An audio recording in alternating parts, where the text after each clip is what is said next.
Nobody can just stay brick and mortar anymore. They have to do deliveries and go on the internet and be able to offer consumers an avenue to purchase their product or service in every medium.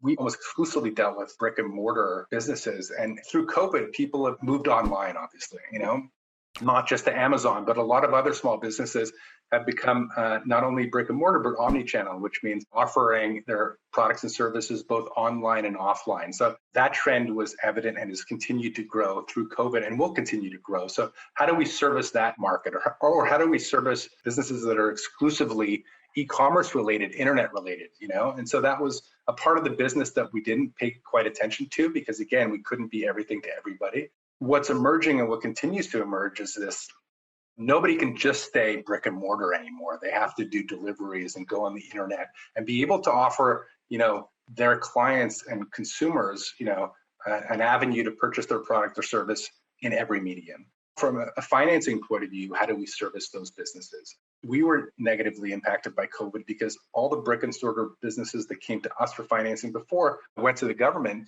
and their government programs that offered interest-free loans for 2 years. If you get an interest-free loan, that's a pretty good deal, So we had to pivot as well. I mean, we've all had to pivot, both suppliers and small businesses, and we too are a small business, right? So we had to kind of find a new demographic when our old one was getting, loans from the bank. We kind of have way more clients now that kind of fall into the category of essential services that didn't have to stop operations through COVID. So we have a very different clientele now than we used to. And we also understand, a broader array of small businesses now than we used to out of necessity because of our need to pivot. So I think the trends are clear. The traditional businesses are modernizing themselves through turning themselves into more omni-channel SMBs, and suppliers like us are learning to adapt. And how do we continue to offer our financing to our past clients that are changing, surviving, and hopefully thriving as we reemerge out of this COVID kind of nightmare? But how do we also service, the different kind of businesses that we didn't have time to